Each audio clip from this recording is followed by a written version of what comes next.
Well, most people blame external barriers for feeling stuck. There's some research because I'm on a data kick that shows 85% of what holds us back comes from our own limiting beliefs. So what if the biggest ceiling isn't actually above us, but instead the floor that we're standing on? So welcome to the Mind of George Show, or welcome back, the show for entrepreneurs who really know that scaling their business isn't just about strategies and tactics, but it's about alignment, it's about ease, it's about impact, it's about congruency, and you're interested in doing it with values. So welcome. And today we have a friend of mine who I love, who has the most incredible concept, and her name is Erica Rooney. And we are diving deep into learning how to break free from the sticky floors of our limiting beliefs and step into our infinite possibilities. So the thing that we must remember is most people focus on external barriers while ignoring the internal patterns that keep us stuck. Today, we're going to dive into how to identify those and break free from those limiting beliefs and toxic behaviors that are holding us all back from our true potential. So we get real and get right into it with what sticky floors really are and how do we spot them in our life. Her SNAP method for breaking free from limitations, which was so powerful, I wrote it on a sticky and it stays on the wall in front of me. How we get to turn breakdowns into breakthroughs, how we can manage perfectionism and imposter syndrome and how we navigate through that, and how to create sustainable success on our terms. So you can't shatter your glass ceilings while standing on sticky floors. So if you're ready to break free from like what's holding you back, have a perspective shift, have a different way to look at it, navigate your imposter syndrome better, eliminate the perfectionism, or truthfully, just to go pursue something you love even more with excitement, then this episode is for you, because it will show you exactly how to unstick yourself and step into your power. So without further ado, let's get into the show. All right, everybody, welcome back to another episode of the Mind of George Show. I am stoked. I have a new friend all the way in North Carolina, my former stomping grounds. But today we're going to be unpacking a lot and we're going to be talking about sticky floors. And you hear me talk about floors. I don't know what sticky floors are yet, but I'm going to find out with you. But I've been chatting up our guest and she's probably like, well, we hit record already, but I'm really, really excited to have her because she has over 15 years of HR experience in the corporate world. She was the chief people officer in the tech industry. She's a best-selling author of an incredible book, and she has a podcast called Glass Ceilings and Sticky Floors. She inspires thousands to break free from limiting beliefs and step into infinite possibilities. So George is back with another mindset episode because it's the most important thing ever. But really, living a way that you're authentic without sacrificing yourself, your well-being. And she has spoken at South by Southwest and Chief, and she's been featured in Forbes and Success. And so she is an unstoppable force. And I gave her a full permission slip to take us to church, not let me speak, and just teach us everything. And so we're going to be unpacking all of this, and I'm really excited to have her. So Erica, welcome to the show. George, thank you. I'm pretty pumped to be here and talk all things sticky floors and ceilings, and I love it that we have all that in common. I do too. And so I think we're just going to go straight into the package of opening that and figuring out like, what the heck is a sticky floor and the ceilings? Like, what is this? What is the relationship with them? Like, take us to church. Most people look at me and they're like, are you talking about like slime all up in your carpet or like glue? Like you got little kids, like what's the deal? And I'm like, no, that's not what I'm talking about. Although I probably do have some like hidden candy wrappers shoved under a couch somewhere. Okay. Probably legit, right? But in my world, as a woman who really wanted to be successful in her career and like constantly growing, very ambitious, I felt like it wasn't necessarily the systems all around me that would be the thing that would stop me, but that it was the very floor I was standing on, right? And really the lack of movement thereof. I felt just stuck in this place. And I kept like ping-ponging that around in my brain. And that's where I came up with this idea of sticky floors, and that we are just stuck in these sticky floors, and that prevents us from shattering the proverbial glass ceiling, right? And real quick, I'll tell you what that is before I dive back into the sticky floors. But the glass ceiling is that invisible barrier that keeps women and other minorities stuck, right? And that could really be anyone who is differently abled, who is, different gender, all the things of diversity included, right? We've got these glass ceilings. But the sticky floors, George, are the limiting beliefs and toxic behaviors that keep us from taking action, right? So they show up like imposter syndrome or perfectionism or fear or burnout, but it also shows up in these behaviors that we know we're doing them, but we can't seem to stop doing it. Right. And I tell people, well, it could be drinking too much wine on a Wednesday. It could be doom scrolling on TikTok when you know you should be sleeping. It could be staying quiet when you know you're meant to speak up. It could be all of those things, right? But those are the things in my world that I felt like, okay, if I can take control of these things, then I don't have to worry about the glass ceiling. Then I can shatter whatever ceiling I want. And that's where that whole concept came from. I love it. And I think we're right where I would love us to be, because this is the conversation that I get asked all the time. It comes up. Everybody wants to talk about business. They want to talk about strategies. They want to talk about tactics. But then the behind the curtain conversations are always like, but I don't feel like good enough, or why would they listen to me? And that like imposter syndrome that runs constantly for people. And so I would love it.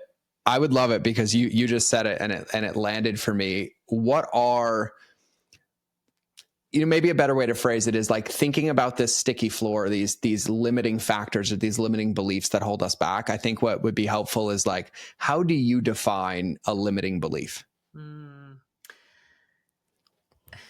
You know that feeling when you're in a meeting and you've got a great idea and you want to raise your hand and speak up, and you're on the verge of doing it. You're just about to do it, but then the subject gets changed and like you're kind of like super relieved, like, oh, thank God I don't actually have to say what I thought.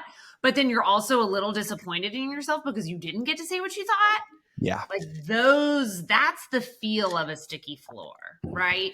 It's this just undercurrent of uncomfortableness, this knowing that you're made for more, but maybe not sure how to go about it, right? And it's those little things that just kind of keep you from taking that very first step, right? And what we know about confidence in action is not that you have a lot of confidence, which causes you to take action. It's the reverse. It's that you take action and you gain confidence.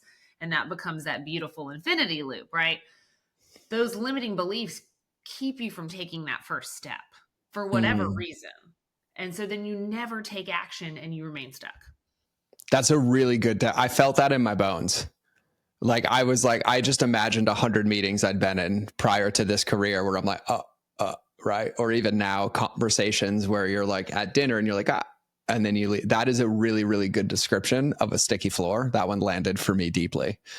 It landed for me deeply. And I want to ask too, because, this concept of like limiting beliefs, you also said it earlier when you were explaining the sticky floors, like we just get stuck in this trap, right? It's like, I call it the washing machine of death, right? Like no matter what, the spin cycle never stops. Like, why is it in your area of expertise or in your understanding, like what are the mistakes that people make, or why do we tend to get stuck in these traps? I think the mistake that we make is that we do not take enough time to actually get quiet and receive the signals that we are getting, right? And in my book, I detail this 4-step framework. It's called the SNAP method. And that is what I use to break people free from their sticky floors. And the very first step of that is to stop and take note of the physical sensations in the body. Because so often these limiting beliefs are ingrained in our unconscious minds and in our unconscious behaviors. And those are the very immediate thoughts that pop into our head. And we haven't trained ourselves to stop and recognize that and say, hey, now that's not actually true, or that's not, reflective of me, right? We don't use our logical brain. We just automatically believe it and assume it. So we have to stop and take note of what's going on inside the body to stop that spiral. Like that is actually the pattern interrupt. Otherwise, yes, you are on that washing machine spin cycle of death ride that no one wants to be on in the first place. Oh, I love that. And I also thank you for calling it the unconscious mind and not the subconscious mind. It's not submitted. I would submit it's more powerful than our conscious mind. I have somebody to introduce you to, by the way, one of my best friends. He's a mind ninja and he just loves this stuff. So we talk about it a ton when it comes to conscious and unconscious. And I love the invitation because they've heard me say on this podcast before of like, I was stuck for so long because I never got quiet enough to like hear God's whispers. But I also say, most of the time, especially for entrepreneurs, is we spend most of our time avoiding the one relationship we're guaranteed to spend the rest of it with, our life, which is ourself. And I love the invitation in Snap to stop and to notice, because if you can't sit still, if you can't take a moment and you can't allow yourself to feel those feelings or to ask those questions, then you're not going to be able to break free from that cycle and that spiral, which I love. Go ahead. Yeah. And it's so often, George, I mean, if you go back to that example in the meeting, Yep. right, those moments are so fleeting. They're not Yep. these big and monumental things that we think are going to be all sorts of life changing. No, they're these tiny micro moments, but they add up over time, right? Just like pennies make dollars, all these little stories that we tell ourselves make up the novel of our life. So we have to remember that, like, yes, that's where the magic happens, in those tiny moments. And if you don't stop and take note, they're going to keep adding up. I think that even answers the question of why people get stuck as well. Even for me, for years, of like when I was 100 pounds heavier, there was all these results I didn't want. Is like I just kept trying to swing for home runs, but I was missing, to your point, right? Every little penny that in those micro moments add up, and they build that residue, and they develop new neural pathways for me to start to change my habits and my behaviors. And so I love the call out of that one. And I want to now, can you just because my open loop, like my brain's crazy with the Zeigarnik effect right now, can you just give us the rest of Snap now? We'll unpack it later, but what are the other letters? Yeah. So you have stop and take note of what's going on in the body. The next is name that sticky floor, because when you name something, you start to take ownership back over that, right? There are actual studies out there that show when you name an emotion, it reduces the intensity in which you feel it. So if you have anxiety about a big presentation coming up, simply saying, oh my gosh, I have anxiety about this big presentation coming up, is enough to reduce that feeling of anxiety, even in the slightest bit. And we all need that, right? So then you've got A, which is ask and answer. And those are the deep and personal questions. That's really what I call peeling back the onion, because you're going deep into the, why am I acting this way? Why do I react this way? What are my emotions? All of the things. And then the P is the pivot. And the pivot is simply a reframe. It's looking at something from I have to work out to I get to work out. And it's just that simple verbiage switch, a pivot that can totally change the direction of your life. So that is the entire method.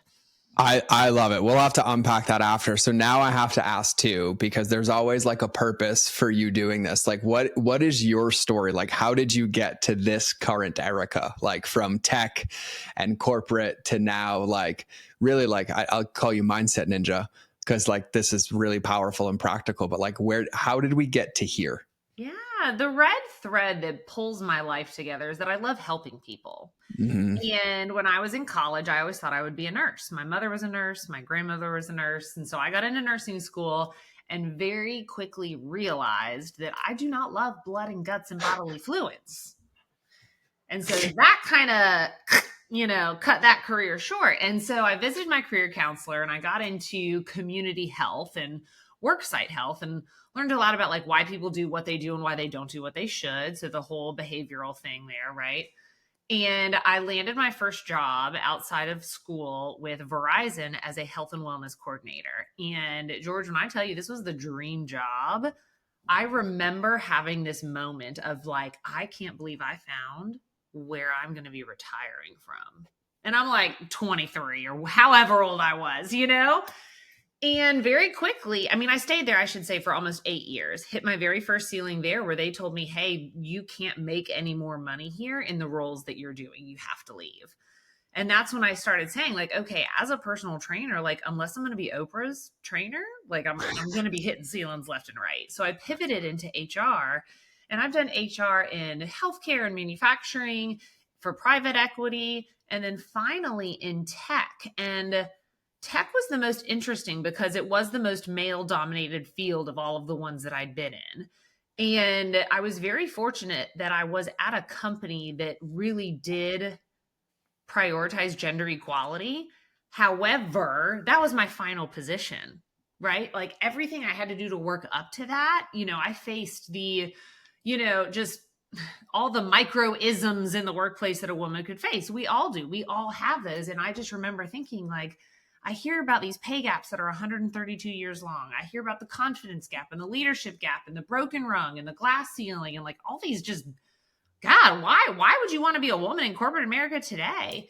And then I had a daughter and I was like, I don't want this to be her story. You know, I don't want her to have to sit there burning the candle at both ends, right? Trying to be this all in wife and mom, doing all the things perfectly and be a badass executive. And that's when I really set out on my own course to work with women, help them grow and climb the corporate ladder, but do so in a way that allows them to stay true to themselves, their authenticity, but also like raise a family if that's what they want to do, or take care of their aging parents and not have the weight of the world and all the expectations on their shoulders. And that's what I do now. Now, do you work with women in corporate and outside of corporate, or is it primarily corporate? Both. I do both. So I'll work with women inside of corporate. And then I also have my own digital community online where women join individually and they come in and we do group coaching, monthly master classes, and we do a lot of networking. I call it the golf course for women, you know, because we don't have that golf course that all these old, pale, stale white males do. You know, we got to have a place to convene, have a good time. And it's really incredible because the women in that community are creating these expansive networks that never would have happened if they hadn't joined the collective. I love it. The golf course for women. I'll take it. I avoid the golf course for men too. I don't know. I don't go into that much.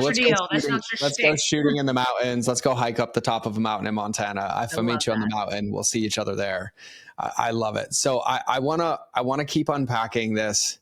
I love the sticky floors. And one of the things that you talk about is like these toxic behaviors, right? These things that get in the way of us, to your point, shattering this ceiling, this proverbial ceiling, but also becoming the person we want. And as somebody like you who coaches a lot of women, do you coach only women? I will coach men, but I prefer women. Got it. It's so funny because like 90% of my clients are women. I get a few men. I love them to pieces, but like I don't know. That's just how God made me. I just end up with that. I'm just like the best friend whose favorite color is pink. And so that's who I end up with most of the time.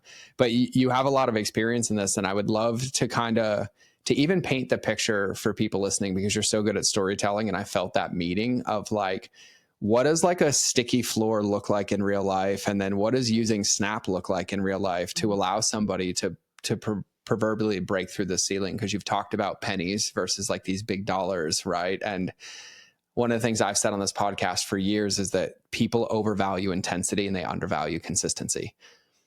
And I think there's this massive invitation here. And so like you have all this experience. So like for people listening, right, if they're like, oh yeah, like I'm unhappy in this job, or like I've wanted to post this thing on the internet, or I've wanted to like call that client, like in taking Snap or taking one of these things, like how does somebody start to practice the like unsticking themselves or goo-goning their feet off the floor? Yeah, you got to get the spray bottle, right? Of goo-gon. So if we're talking specifically about like toxic behaviors, right? Yeah. And I mean, I'll share my personal story. And this is kind of what sparked the whole movement was my transformation in that as a very high functioning, busy and ambitious executive mother with 2 small children, who also was working a side job and a side hustle and doing all the things, right? I really struggled with anxiety and I struggled with depression, and I've always had bouts of it on and off throughout my life. But what I had learned throughout my life also is the best way to cope with all of that and just feel better was to drink wine, right? Like we would have wine to celebrate. We'd have wine if we were sad. We'd have wine on my birthday, on my kid's birthday, on Jesus's birthday. Like there was no reason not to drink wine. And the more stressed out I got, the more wine I drank. It was a logical conclusion. And I did not know how to shut that off and how to continue to be as high functioning and ambitious without balancing that by having wine. Right now, a lot of people who are listening are going to say, you're an alcoholic, you're addicted. Like you can use whatever terminology you want. Right. And like, I don't subscribe to calling myself an addict or an alcoholic, but in the clinical definition, I'm sure they probably would. But for me, words have power. And I just choose to say that I don't drink. Right. And just like I don't drink soda either. I don't call myself a sodaholic or something like that. But those words have power. But for me, it took realizing that I was so burnt out and I was snapping at my kids and I wasn't being the wife and the mom that I wanted to be. And I was really resenting a lot, just everywhere in my life, in my personal life, in my work life. And it really sat down when I dissected the SNAP method and related it to my drinking. I would ask myself questions, right? And I would say, oh my gosh, I need a glass of wine right now because I need to relax, right? So I would stop and I would say, okay, why do we feel like we need a glass of wine, Erica, right? Is it my anxiety? And I would just stop and kind of say, okay, let's dig deep on that, right? And I would say, okay, these things happened at work today. There was a lot of uncertainty. And then also I'm waiting on all these things. So yes. So I stopped and then I named it that I'm anxious about all the uncertainty that's going on right now. Then I peel back those layers. Why am I so anxious about this? Is it because it's going to impact the rest of my week? Is it because it's going to impact my daughter's birthday? Is it because I don't think I'll be able to get the work done on time? So I try to find what that answer is, because if I can figure out what that answer is, then I can move to the pivot, which is simply, yes, I have this anxiety, but I'm not saving lives, right? Like I'm not a doctor. I'm not doing heart surgery. So it's okay if it's a day late. Right. And I give myself that grace. And I know that was a long-winded story, but that is literally like how you would work real time through the SNAP method. I don't think it's a long-winded story. I'd take more of it because I think it was such a profound example, because you can replace drinking with doom scrolling. You can replace drinking with Netflix. You can replace drinking. I know mine, as I've eradicated all of the big ones. Like I haven't had a drink in years, right? And I used to be an opiate addict and all these other ways that I would cope. But I know my guilty pleasure is YouTube Shorts. That's my coping mechanism, right? Where it's like, I'll find myself unconsciously like sitting next to my son. And then all of a sudden it's just like swipe. And I'm like, oh, but I'm learning. I'm like, no, you're not. Like, you don't even realize what's happening. Yeah. And I love the real example of going through it. So my question on the pivot side is actually along the pivot, because one of the things that I struggle with, that I also see with like a lot of my clients, is they get to the pivot by most of the time potentially skipping the SN or A, but then the pivot feels almost insurmountable. It's like the pivot is climbing Mount Everest. It's like, oh, this has been happening, so now I'm never going to do this again. And they start, speaking in absolutes and breaking their word to themselves. So like, how do you help people navigate pivots? Because I think that that's the one where I have people that get to A, but then the pivot almost feels like, I don't know if I'm ready to break through that ceiling, even though it's this small, simple change. Yeah. So I think when it gets to the pivot, number one, absolutely do not speak in absolutes, like alwayses and nevers. Like, don't do that. And for me, in the example with my drinking, I didn't love saying I'm never going to drink again. And I don't say I'm never going to drink again, because then I will never know if I've hit that goal until I die, which just doesn't sound like a great way to go about this whole little thing called life, if you ask me. And so when it comes to these things, the pivot cannot be overly positive either, in my opinion. Right? Like usually if you're stuck, if you're needing to pivot, you're not in a good situation, right? You're usually in a shitty situation with like a health scare, you're stuck, an abusive relationship, like it's bad, right? Mm-hmm. So my rule is always not to go from negative to positive, but to go from negative to neutral. And it's simply finding that middle ground. It's like saying, I don't know if this is going to work out, but it could. Not like, I don't know if this is going to work out, but oh my God, it absolutely is. And everything's going to be wonderful. No, we can't be making those leaps. That's too much for our brains to comprehend. But if you can go from this place of negativity, more sort of one of curiosity, then you're going to be okay. I really, really love that. And as you were speaking, it brought a question to mind, because when you were giving your example of the A, like asking and answering, I have found personally, and I would just love your view on this. I have found personally that I can also ruminate in that bucket in my brain for hours on end. And the moment I go to pick up a pen, I'm like through it instantly. And so as people are navigating that, do you recommend they like write them down, or is it okay to do in your head? Like, how do you navigate that? I think it depends on how you process things best, right? I process things very well when I'm out on a run and I have no Mm. pen and paper. I just have my head. And honestly, I have music playing in the background that distracts me from all the other exterior. And all I hear is my thoughts, right? Sometimes I process it better if I do sit down and I'm journaling something out. But usually you're able to process in those moments where like you're kind of distracted, you know what you're doing, like you're taking a shower, right? That's when your best Yep. ideas come to you. They don't come to you when you're Yep. sitting down at your desk with an email thing open, right? Or having a conversation with a friend. So get to a place where you can process it and do what works for you, but don't rush through it. And I would Mm. say give yourself the time to come back to it, because sometimes you'll ask yourself questions and you won't be able to make sense of it. And over time, right, this thing called the gift of hindsight will come to you and you'll be able to make sense of those things. So it's a gray answer, right? There's no black or white, but do what works for you. Well, I think it also, in the answer though, I think it leads to a very important point that I would love your thoughts on. I feel like the time that we live in versus the time we grew up right now, like everything's demanding our attention and it's instant gratification and it's go, go, go. And like, even when you were speaking about anxiety earlier, right? Like the way that I would cope with my anxiety was like, do more, do more, do more. Right. And there's just a death at the end of that road, to where I think we're not taught how to have a relationship with our bodies and with our feelings. And if it's not solved right now, that it must be bad and wrong. And so I love even you saying it, you said it in passing, but like, give it time. Like even the S is stop. Like it's not stop and then rush and sprint. It's like, just pause and like take a minute. And I think even with some of these, I think how I would submit this is the snap itself and how quickly you go through it is probably in relationship to the thing that you're shifting.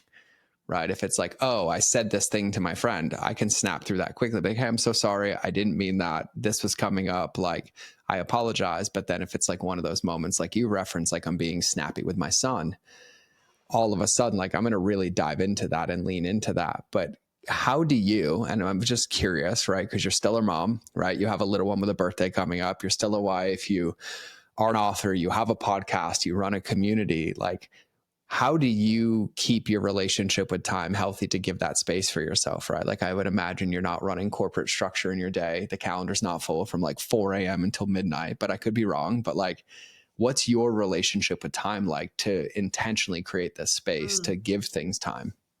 So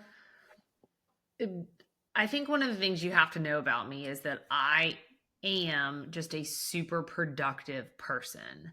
Mm. And I don't like it always, it's one of those things, and this is a sticky floor, right? It feels icky saying, because it feels like I'm bragging to you about like, no, I'm just so productive. But I have found that what I can get done in a 40-hour work week is exponentially larger than what most people can get done. Right. And so I was able to launch and grow my business, do my keynote speaking business, write a book, have a podcast, and have a 40-hour a week executive job that demanded my attention with 2 small kids. And I probably did it in 60 hours a week, right? Which is impressive. And it's just, That's I'm very very impressive. good at manipulating time. And I can look, I teach courses on this too, where I teach women how to manipulate time better. And ironically or not ironically, a lot of it is mindset stuff too.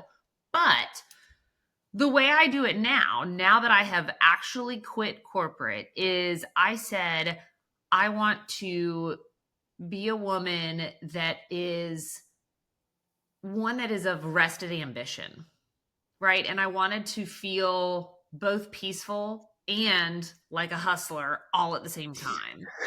And I was like, how can I do this? Right. Because before it was a lot of go, go, go, go, go. And it was not sustainable over the long time, which is where some of that resentment came from. But now I plan my day in what I call like my life by design. And that is that I don't start working until my kids are out the door. And I stop working. My interviews and everything are always done by 3:00, because that's when they're home. I prefer to keep my Mondays and my Fridays light, and that's lets me catch up on things I want to do, like creatively, things I want to do around the house, but I have my goals and I march towards them, right?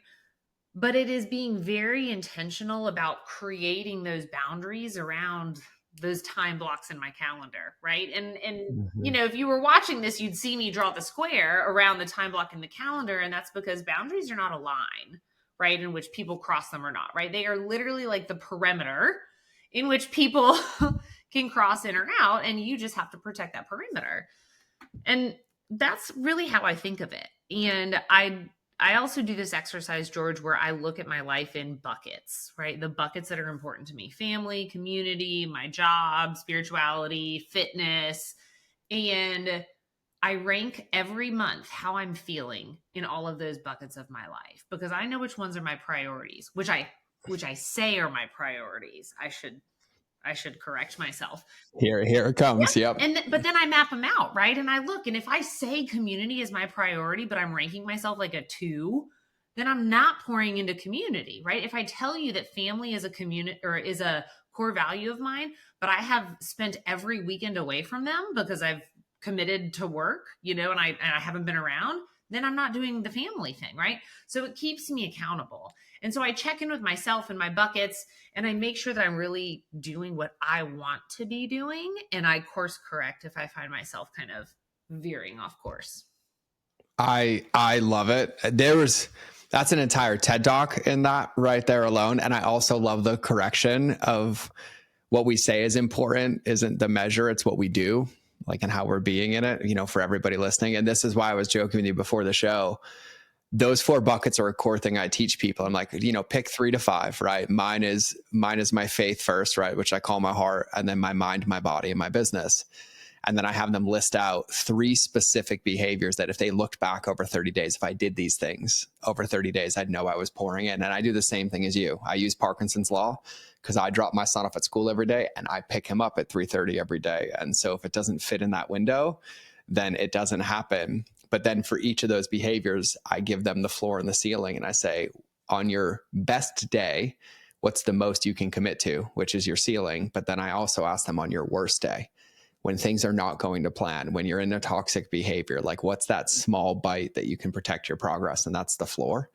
And then we measure that way of like hitting your floors every day, which I love. And I think the part that really resonated, and I think for everybody listening to this, is like giving yourself grace, but also very intentionally holding yourself up to a mirror and just asking yourself, right? Like, how am I doing in these buckets? If this is important and this is important, can I make an adjustment? Can I make a pivot? And not throw out the baby with the bathwater and finish more toxic behaviors. But I love the way that you broke that down. It's so powerful. And go ahead. Yeah, I was just gonna say, the other thing that I think is really important to note, the way I view these buckets, is they can fluctuate, and we're not aiming. I have my team rank it on a scale of 1 to 10. And I always say the goal is not to be all 10s across the board, right? We're not aiming for perfection here, because of course that's automatically where our brains are going, or like, I should be a 10. And I tell people all the time, like, look, I value friendships. I really do. But I'm also at a season in my life where I'm building my business and I'm raising these kids that I don't have a lot of extra time to pour into friendships. So if friendships are ranking lower, which right now they are, that's okay. But it allows you to just give yourself permission to not be hitting the mark in all things all the time, which is a really hard thing, I think, for people of our generation, because we were always told to go for 100%, to go for A's. And if you weren't the best, you were the worst, you know? And so it's unwinding all of that. Yeah. And I think that's probably the most powerful distinction of all of it. Like, it's a pursuit. It's not rigid, right? There's not a finish line to it. And I love that distinction, because even to your previous point of like, I'll never drink again and the measuring stick is dead. Well, if you're 10 in every bucket, something's missing. Like, you're not living, you're not there, right? Because like, I can't be in multiple buckets at the same time. And I love the seasonality of it and the clarity there. I think if you're a 10 in every bucket, you're out of touch. Yeah, 1,000%. 1,000%. Like, even it's funny when like I go on, you know, podcasts and they do my intro and they're like, you know, it's like, who are you? I'm like, dude, today I'm like a B- dad. I'm like a C+ partner. And I'd say I'm like a B+ entrepreneur. And they're like, huh? And I'm like, that's just me being honest, right? Like, I did this morning. I was late to this. Like, I missed this. I don't think I've ever, and even the Marine in me always wanted to be like a 10, but it was a big humble class and lesson that like, it doesn't really exist. I think it's the intention and the pursuit of it. And I love like the awareness of it, of like being real, giving yourself grace. Yeah. And the thing we have to remember is like the whole core DNA of being human is that we're all imperfect and, infallible, and that perfection doesn't exist, right? And if perfection doesn't exist, then we can't always have perfect conversations, perfect reactions, right? Perfect emotions. I mean, now we're getting into a whole other TED talk, right? Where we're talking about the world and ups and downs and all of that. But all of that being said, is in order to experience those wonderful things that we talk about and the high highs that we get throughout life of doing good and fulfilling work, right? And loving our family and our friends. And we wouldn't know that if we didn't know the opposite side of that coin, right? And so we will act imperfectly and we will be messy. And that's just the beauty of being human. Well, and I even love it earlier when you were giving the meeting example that, made my skin crawl, right? Like that's the other reason I got stagnant for so long. Cause I'm like, but if I don't say it perfectly, right? Or if it's not, and it's like, it's never going to be, but you also will never learn how to tweak the recipe or find that. And I also love that you said, confidence isn't something that's like, oh, I'm confident, I go now. It's like we used to say motivation doesn't exist, action does. It's the continual action in the pursuit of it, not the perfection of it, the practice of it, not the perfection of it that I love. I love that. I have a question about Snap, because I think a lot of this of like even sticky floors, right? There, a lot of the way we've talked about Snap with sticky floors is almost like a reaction to a moment or a catalytic moment or a struggle or something along those lines. Is there a point where you get to where you use Snap in like a positive way for goal setting, where you're like thinking out into the future of like kind of who you want to be, and then you start using it in this like proactive building mode? I think it's almost like this undercurrent of everything that I do, in the fact of if I'm sitting down here and I have these business goals and strategic plans that I want to achieve, right? I'm shooting for something big just because that's me, right? Yeah. Like I don't shoot for small things that I know I can hit. I'm usually shooting for something that scares me. So that being said, it scares me. Right. And what does that fear do? Right. It makes me want to not do it. It's where I hesitate over the mouse. If I'm going to click to send that asking for a meeting, right. It's the hesitation when someone says, how much do you charge? Right. So it's in everything that I do. And what I have learned to do to really move this forward in a way that works for me is I do the thing that can't be undone. And I will explain what that means. And that is that when I wanted to start my podcast a few years ago, I sat on that for a really long time, because who was I to start a podcast, right? Nobody's going to listen to me. Why would I be doing it? People are going to think I'm not doing my actual job, right? Why would I be talking about mindset? It just didn't make any sense. And I gave myself every excuse in the book why I didn't need to do it or why I couldn't do it, right? Also, down to the fact if I didn't even know how to actually get it done physically. Like, do you need a mic? Do you need a system to record it in? What's the deal? And it was this moment of clarity where I was like, Erica, you are bullshitting yourself, right? Like, you could figure it out. There's how many other podcasts out there? Like, people do this every day. And some of these podcasts are terrible. So like, why not you, And so I knew that still wasn't enough. So I then emailed 10 of my closest girlfriends and I said to them, I've been wanting to do this thing, but I haven't been. And so I want you to hold me accountable. And so for me, that was the thing that couldn't be undone, because once I told them that I was going to do this thing, I had to do it, right? Other things for me that can't be undone are things like spending a big sum of money, right? If I paid $10,000 for a program or a course or a coach, I'm going to use the hell out of it, right? Even if it scares me, I'm going to show up big. Okay. So do the thing that can't be undone and make that a part of your daily life. And it's almost like you put yourself into the middle of Snap, right? You put yourself into the middle of that motivation, action, infinity loop that we were talking about earlier. So it just drops you right in there. I love that. I absolutely love it. And I also thank you for making my question better. Because in even in asking it, like just in full transparency, I'm like, wait, sticky floors are a good thing. Like that's the right amount of pressure, like this awareness to find ourselves in. And I was like, oh, this question could have been so much better. And then you just answered, I'm like, yeah, no, it's everywhere, right? It's pushing towards goals. And I love and by the way, I had a podcast mic in my closet for 7 years before I launched the podcast.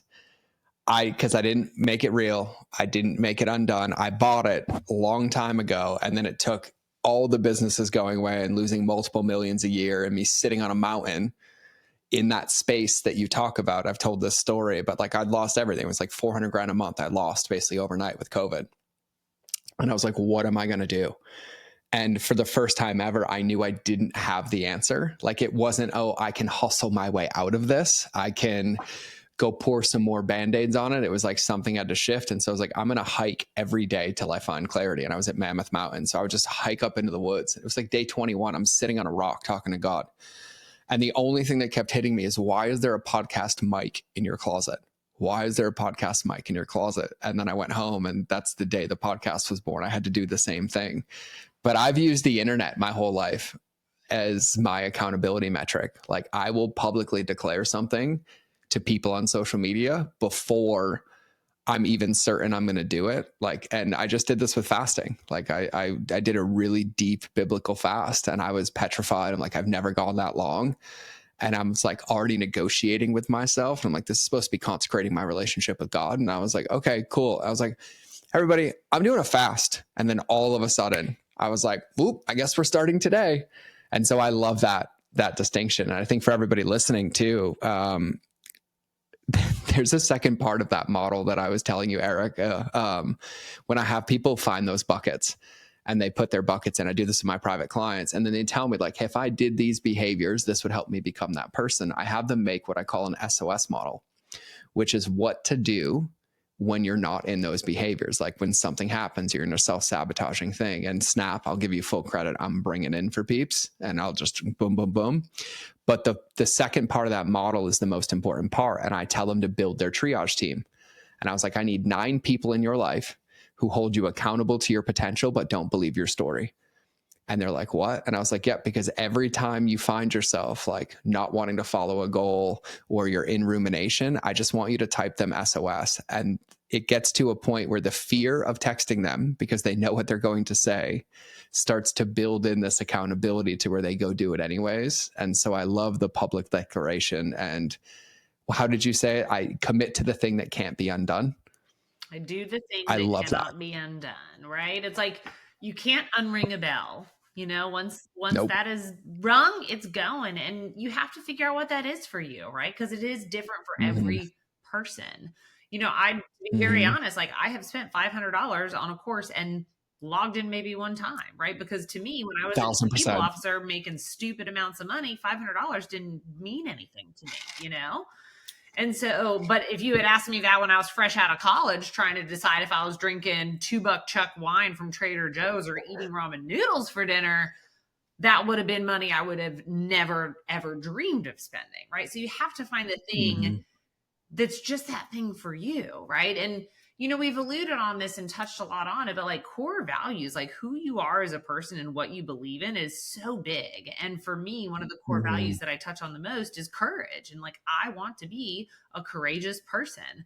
And whenever I find myself teetering or hesitating, that's usually when I know that I'm not doing the courageous thing. And so then I just have to ask Mm-hmm. myself, like, Erica, are you doing the thing that a courageous person would do? And if the answer is no, I'm not, then I know I need to course correct. And so knowing Mm. what your values are, knowing how they play into your everyday life, and being quiet enough that you can recognize when they bubble up. That's the key, right? You can't just say, oh, health and wellness is my goal. Like that's my value. No, you have to know how it shows up in your life, and then you have to do it. Yeah, I love that. I think it's so good. And I also love the distinction on values, because it's not the actions that we take that really drive our decisions, to tie all the way back earlier into like our unconscious mind. right? Like so many of our habits and behaviors and beliefs and the things we did, they're like rooted in our unconscious, and those are where our values live. And so I love the distinction of values. And I also love just hearing you snap yourself here. You're like, okay, so are you being courageous? Are you doing the things that a courageous person would do? Okay, how are you going to pivot? Like you just embody the snap thing, which I'm a big fan of. I'm telling you, I'm it's a there big fan every of. day, all the time. Yeah. And I'd say I have a question about it with Snap too, because I think for everybody listening, like I'm gonna start like anchoring it in with some like old EMDR stuff, and every time I snap, it just like hits me in, right? It's an awareness, but it's also a workout to follow, right? Like bringing presence in. Like, are we taking the time to notice, right? Are we naming it, right? And I loved what you said earlier too. I believe you said it, but naming something isn't bad and wrong. Like naming the fact that I was short, to your example, right? Or that I said this thing. You said it's taking your power back. It's having ownership and autonomy, which even in your brain is like, well, if I own it now, then I can do something about it. It's not like happening to me, right? Or the example of like, I have to go to the gym versus I get to go to the gym, or I choose to go to the gym. I think it's an invitation for all of us to start noticing where we aren't snapping and where we can be snapping everywhere in our life, but also it helps us stay focused and make progress. And so in that lens of snap too, I'm innately curious, because like you talk, and by the way, your 60-hour work week that you get done, you probably ran circles around me. I don't claim that anymore. I want to sit on my front porch and stare at the mountains, but like I celebrate your productivity all day. And you're somebody who like chases goals and like you get them and your values are straight and your priorities are straight. Like what are some of the obstacles or roadblocks that you bump up into in this bucket, right? Is it the relationship with I'm not getting to my goals fast enough? Or is it that I don't have clarity? Like I'd love to know, as somebody who like teaches this and owns this, where's the human element in it? And like what resistance do you bump up into? I would say I have 1,000,001 limiting beliefs that I bump into all the time, right? If I'm not making regular money and Mm-hmm. good money that like could replace my corporate income, then I'm a failure, then I'm not good enough, Mm-hmm. right? Then I never should have done this, right? This would have been a mistake. Or, who am I, right? To be that keynote speaker at that conference, who's going to hire me for that? Why would my business be the one to take off? Right? There's so many others out there. Why would it be me? Right? I mean, also, how am I screwing up my kids while I'm doing all this? Right? Like we could go down a I million ask and them one all the time. different ways that these things are always bubbling up. And there will be some that I say are more familiar, right? That I recognize. And I'm like, okay, I see you. You're just trying to come up in here and bust up into my space and keep me from feeling confident, right? And I can recognize them and almost ignore them a bit, kind of like not give it any mind, because I've done the work. I've already asked and answered all the questions and I know what the pivot is, but you keep coming here. I just got to ignore it and do the work, right? But then there are some that will come up, that will bubble up, and I'm like, ooh, like that's kind of a new feeling. Like I haven't really experienced that or thought that before, or I haven't recognized that belief in myself before. And those are the ones that, depending on where I am in the day, right? If I'm in the middle of the day or in the car with the kids, like I will try to jot it down in my notes app or something so that I don't lose it. Because when I tell you, sometimes it's just like this little scratch on your shoulder. Like that's all it feels like, just like this little weird scratch where you're just kind of like, oof. And if you rub it away, it'll be gone, right? But if you actually take the time and look back, you might see that like you were bitten by a fire ant. I don't know, I just made that one up on the fly. But you've got to stop and pay attention to those, because they bubble, they're everywhere. This is what it means to be human. And there's so much like science and research into brain psychology and behavioral science. And it's so fascinating to me, like why we do the things we do. But the more you know about it, the more you recognize it, the faster you can move through those sticky floors. Yeah.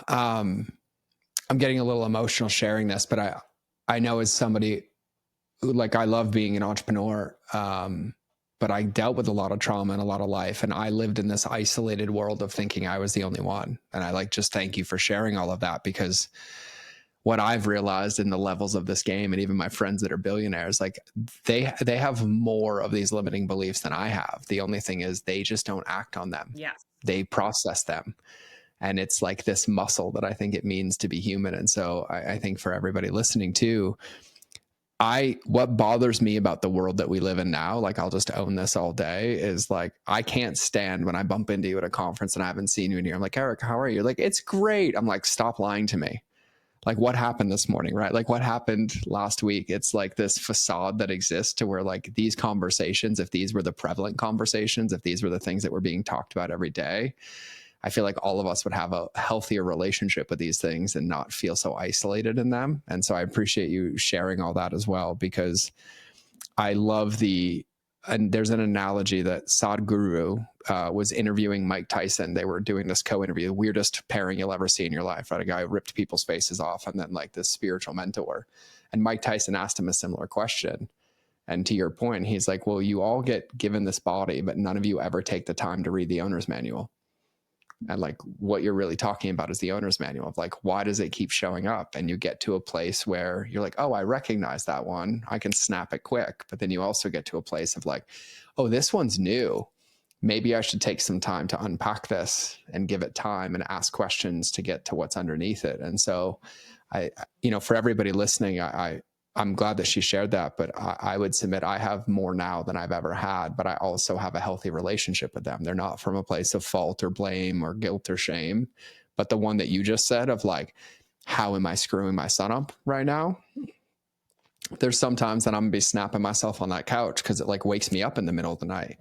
And then all of a sudden I'm exhausted the next day. And then I'm like, what's happening right now? And it doesn't go away when you push it down. It's really just gets louder and louder and louder. It does, and if you go down those ask and answer questions and you ask yourself, like, why do I have those fears, right? And then maybe you recognize that you have those fears because maybe you feel that's what happened to you. And so you just feel like this is what's ingrained and this is how it's going to be. And, we all tell ourselves these stories, right? And we all have these thoughts. But the one thing that I always go back to and that I teach a lot is that your first thought doesn't have to be your last thought. Oh, that's good. Right? That's we can't good. help sometimes those thoughts that pop in, right? We can't help those intrusive feelings of like, how am I screwing my kid up today? What have I done? I just snapped at my kid when they walked in the room and they wanted to show me something they were excited about, but I'm upset because I lost this big business deal, right? Those are the things. That's really good. Can you say that line again? Oh my gosh, which ones? I just spew these things and then I don't even know. Okay, your first thought isn't... Your first thought doesn't have to be your last thought. Doesn't have to be. Yeah, that's a scripture statement. The marketer coach in me, I'm like, that's one of your scripture statements. Like your first thought doesn't have to be your last thought. Yeah. And that's just so powerful in any way, shape, or form, right? From I can't do this to maybe I can try it, right? To I'm screwing my son up to, you know what? We all have some form of trauma, big T, little t. The best I can do is learn it with him. We have these different choices that we can make, but we can't always control that first one, but we can control the last one. And we can control the governing thoughts that we have too, right? And the story that we put on repeat. I'm sure you've heard this. I'm sure it's been said on your show about all of the 70 to 80,000 thoughts that we have a day, right? And I think it's like 85% of those thoughts are repetitive thoughts. And the bulk of those thoughts are negative. So we just have this negative thought loop going on in our brain. Like, what is wrong with us? We talk about it. We've shared it. And even like our unconscious mind processes 11 billion bits of information a second, but yet it only retains like 180 something, right? So it's like a dump truck full of toothpicks and it grabs one handful and like, that's what it remembers, right? It's so insane. But I'm at a place now where it's also radically exciting for me because like, I always remind myself simple things. I'm like, I was born with two fears, loud noises and falling. Everything else I learned, which means I can relearn it or I can reprogram it or I can shift it. And I also love that quote of like, your first thought doesn't have to be your last thought, right? And it also understands that like our thoughts aren't our choices, right? But you can rewire those thoughts. You can snap through them very quickly and get to like that empowering choice, which that is the one thing that we do have control over is our choices. And in those moments, which I love. I mean, think about it. I There's love. these two kids out there in the world, right? And Yeah. I'm very much so visiting my son and like one of his little besties, right? There's always that one kid that's just like, let's go do it, diving off the handle, all in, right? And then you always have Yep. that one kid that's a little hesitant, like, I want to put my little toe in. Like, I'll watch you do it first. Like, Yep. we are taught to be that way through our environments. And like, yes, I do think there are certain things within us that just like predisposition us to act a certain way. However, everything that we see on TV, that we hear from our parents, that we observe from our neighbors, every interaction that we have, right, is so radically different that it shapes how we react in those situations. However, just to your point, you start exposing yourself to different people, different situations, different things, you can start to retrain those pathways in your brain. And I'm just so fascinated by everything related to like quantum physics and the brain, because I think there is so much that we don't know. And we're not even touching the tip of the iceberg here. I agree. We haven't even made it to the bottom of the ocean, never mind at the bottom of the brain, right? Like 1,000%. And that's what excites me. And even as somebody like, you know, for me, you know, I've done all of it, all the therapies, all the work, all the modalities. And I was like, but once you change your relationship with it, it just becomes this game. It's like a muscle, right? Like Yep. My relationship to the world is a muscle. My thoughts are a muscle. My actions and behaviors are a muscle. And if I don't intentionally use them, they're going to atrophy and die. But as hard as that is in life, sometimes like losing that big client or navigating a divorce or losing a best friend, at the end of the day, it's still me and me. Yeah. Like I still 100% am in the driver's seat. And I spent, you know, a good 33 years of my life in the passenger seat, letting the world dictate how I saw things and how I thought and all those pieces. So I love the distinction that you made, because we can practice these things, we can use them and like get curious about it. And I also loved my job isn't to turn something from a negative to a positive. It's really to take it from negative to neutral. Mm-hmm. And then you keep working it and work it and work it and work it and eventually make it positive, which I love. So before I forget, I need you to plug yourself. So you got the book, you got the podcast, I've got the podcast. And they're titled the same. Yes, Glass Ceilings and Sticky Floors. And you can find the book on Amazon or wherever books are sold. There is an Audible version. The podcast is wherever you're listening to this podcast, also called Glass Ceilings and Sticky Floors. My other permanent address outside of North Carolina is LinkedIn. So please do hit me up on LinkedIn. I am there every single day. I love the interacting on LinkedIn, and just, hit me up. Tell me you heard me on this podcast. But also I have an online digital community for women. It's called Her Collective. It's that golf course I was telling y'all about. But if you are in corporate America and you're like, man, I feel stuck, I want to get paid what I deserve, I want to have impact, I want to do all the things, but I'm living in this world that wasn't built for me or by me, hit me up. Yeah, hit her up, because I'm going to let her speak into you all day. And I'm not on LinkedIn. You guys know I'm banned for life. So hit her up on LinkedIn. And I didn't like the platform anyway, so God did me a favor. They banned me for life because I had my CEO log into my account and they instantly banned me for life. No warning, no nothing. And I was like, great. Didn't like the platform anyway. So like, we out, right? Thank you. I framed it, put it up on my wall. We're good. Yeah. Cutthroat.